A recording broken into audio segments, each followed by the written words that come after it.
Welcome to a special episode of Greatest as Let's Play series. This is out of the main playlist, but mainly because one of my favourite mods of all time has now been updated. Let me show you what it is. Let's head downstairs. Thaumcraft. Thaumcraft 4.1 is now available. It was last updated back in November, and there are lots of changes. Now, right now, it doesn't look like there are any, but if I turn to my right, you're going to see quite a few changes. First of all, the alembics no longer have a spout. You can't put jars under them anymore. They are entirely independent. Now, you still can get golems to pull stuff out of them, but you can also now label them too. So you can put labels on these just like you can with jars, and that will restrict these alembics to just one element, as you'd expect from any of the labels normally. Not sure if it's a bug or not, but right now at the moment as well, there we go. We've obviously got the pressure system in. Now this may take a bit of explaining, but previously you could just hook up your alembics, put your materials in the bottom, and hey presto, it'd just distribute all of the essentia among all the jars. No need to worry, no need to do anything complicated. Now, however, it's a little bit different. If I don't keep destroying my setup. Now you can only pipe one, I believe, at least from the notes, you can only pipe one essentia at a time. So if I select, for example, Terra, I probably want to put a valve above here, open the valve so that it lets the Terra in, and then obviously burn Terra in and open a valve from one of these. It only lets one essentia through the pipes at once, effectively, which is why we may want to do things in a different way from now on. More golems involved, definitely, I think, getting them to actually move the stuff between the jars rather than these tubes. So if you know of a better way than that, obviously Direwolf is going through a crazy amount of automation at the moment to get a better system. For those of you less insane than that, if you have a better system that you can work in an easier to use fashion than that, please let me know, because I'd be interested too. So what else has changed? Well, research. The minigame has changed entirely. Obviously the screen looks different. So let's have a look at the Thaumcraft first. You'll notice in the Thaumcraft, I've got a few visual bugs at the moment. This may well just be because I've updated it into an existing pack, but you get a new type of research from this. Instead of just randomly choosing elements in the research table, you can now choose things that you want to purchase directly out of your Thaumcraft. So let's say I wanted magic staves. And if you don't get the joke about wizard staves having knobs on the end, you need to read more. I need scribing tools and paper to get this research note. Fine, so let's just create some scribing tools. There we go, and we want some paper as well, so let's just take a quick step outside. Oops.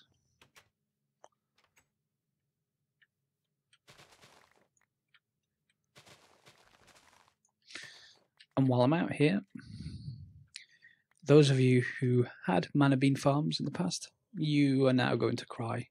This kind of manual thing that I've set up just because I'm partway through the Let's Play, I don't have an automated farm yet, is going to be much worse.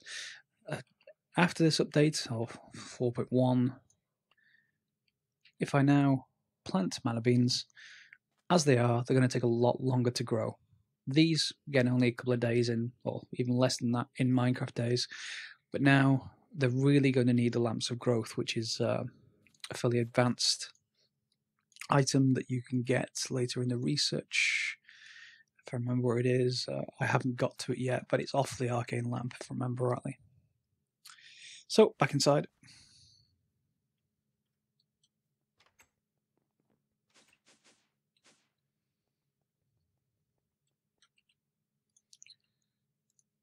So let's just make some paper. There we go, I've got scribing tools and paper. So let's say I want where was I? Thaumaturgy. I want magic staves. I've got the requirements now, so click, and I've got a research note. So much better. I mean, if you'd done this before, you were clicking through these randomly, trying to actually get to a particular research, and you end up with chests full. I mean, full of research that you don't actually want to do just yet. And yeah, eventually they were useful, but you know, I end up with duplicates and all kinds of other stuff. So let's see if we can figure this stuff out. There we go. We can forget about putting paper in the research table, at least anyway. New minigame. Hexagons. Not sure why everyone likes hexagons, but hexagons. 3 items, obviously Precontatio, Arbor, and Instrumentum. Now, the point of this is that you, much more so than the previous version perhaps, you need to figure out how to link all of these up in a single, you know, unbroken chain, if you like. And we can do that by dragging and dropping elements, essential elements from the left into the right-hand pane. But to do that, we need to make a chain of things that either are products of Instrumentum in this particular case, or things that are components of Instrumentum. So if I look at the aspects of magic and my basic information, assuming it's still here, hopefully they've not removed it, because that would just be torture. So Instrumentum, whoops. There we go. Humanus and Ordo. And Ordo happens to be one of the basic elements, so the primal aspects, I should say. We want Ordo. Here we are. Drag, drop, and we can make a chain. Now, if I'd chosen something that it doesn't make up, let's see, have we got anything useful? Herba, maybe? See how that's not lit up, so that's no good. We need to make an active chain all the way across.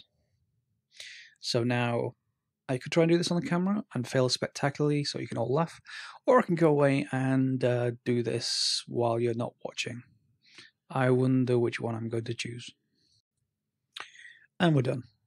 Yep, I didn't cheat. It just took me a little bit of time to get used to it. So let me explain briefly on this path. It's a bit clumsy around the bottom, but it doesn't matter too much. So Precontatio is linked to Vacuous and Ordo, but Vacuous, those are the 2 components of Precontatio. Vacuous can link to Perditio. If I just go in here. Where are you? Vacuous. Vacuous is Arum Perditio. Fine. So we can link to Perditio. And Tellum, I think it's called. Dagger symbol, where are you?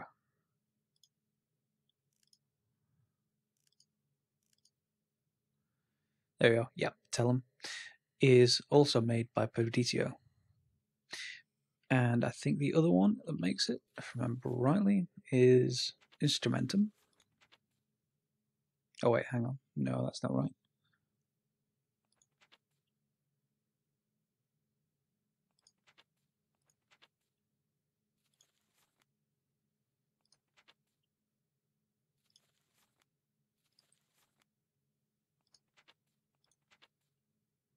Ah, yeah, there we go. Tellum, made from Instrumentum and Perditio. So that's those 2 linked. And we do the same thing across the bottom. Instrumentum linked to Fabrico, linked to Humanus, linked to Cognitio, linked to Terra, and finally to Arbor. And we have the research for magic staves, which works just as you normally expect. You right click and you get the research. Let's see what this is. Bigger wands. Yeah, wand envy. Physically larger, they can use to be weapons. Good. But obviously you can't use it in arcane workbench. Fine, that's okay. And great word. And this looks like it's the expansion, if you like, the ones before you get to the Thalmic Tinker and the Kami stuff, which is, you know, pretty much ridiculous levels of V storage. So yeah, this looks like you're going to need to build the staff core and a knob on the end. Yeah, call it what you like. Polish it if you wish. So that's kind of the changes to the tree now. Obviously, there's a few changes in here, and things have been rebalanced. So just to briefly go through the other notes just before we get to anything else.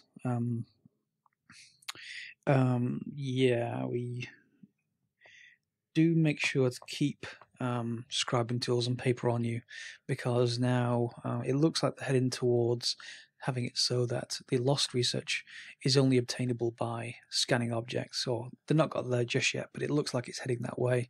So make sure to keep some on you, just as you're scanning things with your thermometer around your world. You will get some. I think I've scanned absolutely everything in here. Yeah, looks like it. That's annoying. Oh wait.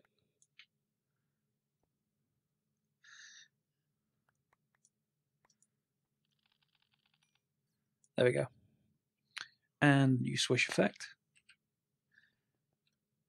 Now, the difference with scanning things is, apart from acquiring the lost research occasionally when you find something useful, is that it's now capped. So the caps, no more, just crafting something and you end up with tons and tons and tons of research points, because the research points, I think there is, I want to say 50-ish. Let's have a look, see if it's enforced any caps in here. These are pre-existing, of course. I've not actually gone out and scanned things. So there's apparently supposed to be a soft cap in place for these, so watch out. You can't just keep scanning. You need to use up those research points before we actually keep scanning everything in the world. Okay, so that's pretty much most of the things that most people will use. Yes.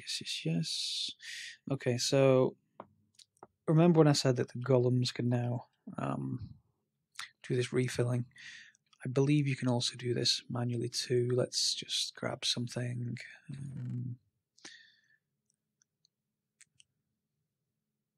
Fire, you'll do.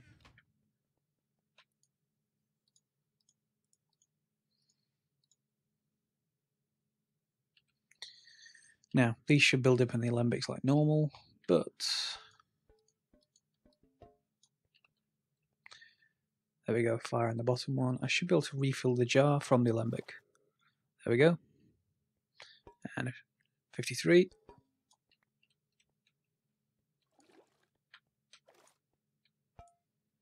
57. You get the idea. This is the kind of thing you want the golem to actually do for you, rather than doing it manually. Feel free to do it manually temporarily. Unless you want to do this whole valve thing with these. Now, again, watch it for Direwolf's videos. I think he's planning to do automating these via way of modems and all kinds of crazy stuff that I haven't really done yet. So I'm not going to comment too much further on it. Crystallis, Precantatio, yeah, so you may be doing a lot of this, at least initially. Not too bad, but still very, very manual. And yeah, I don't like manual stuff either. Anything else? One foci now have a radial menu. I don't have them in this save at the moment, but so you'll be able to, I think, press F and then just choose whichever foci you want instead of cycling through them. Lamp of Growth is going to be far, far more important, particularly with those mana beans that we were talking about earlier. All well and good. And let's have a look.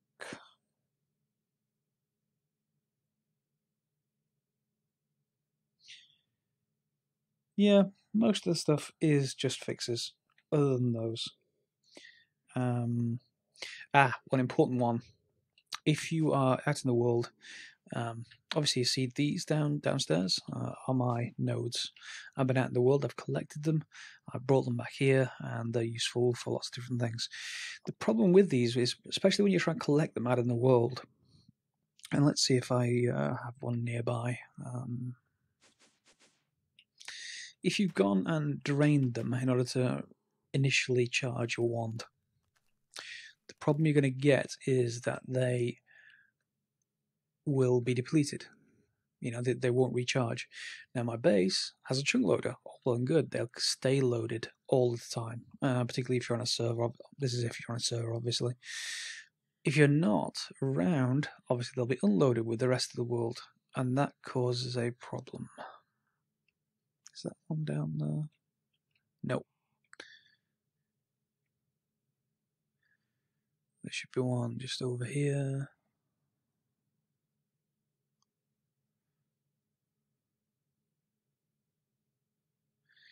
I've collected them quite far out, so I need to keep going a ways.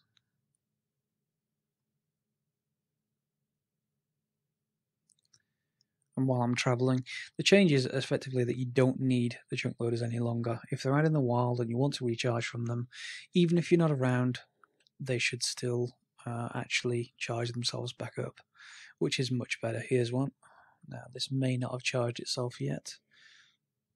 Nope, that doesn't look like it has, because I collected this a while back.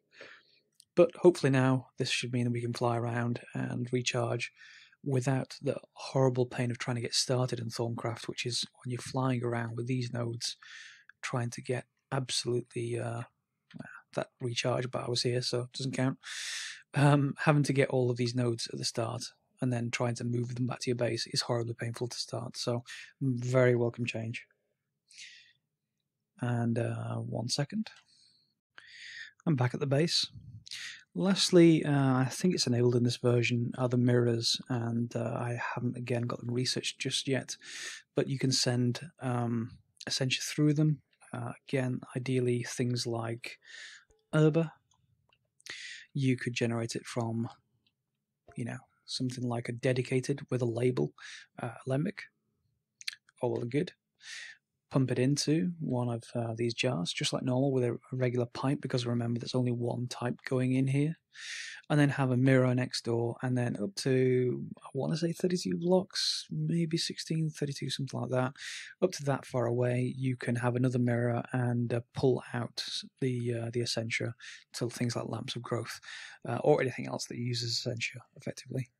So that's something I'm definitely going to have to do now, because of the nerf to the mana bean farms. They're going to be much slower.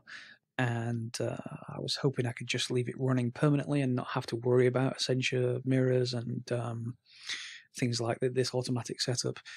Just leave it running with some golems. But now it looks like I'm going to have to. So I think that's pretty much it for this special episode. Feel free to reply with any comments you might have. If there's anything you want me to cover anyway, I do have a Let's Play series, and I'll probably be covering this more in depth rather than just, more like a patch note kind of review. As part of that series, probably around episode 21 or so. I've recorded up to 20 so far. Thanks very much for watching, and I'll see you next time.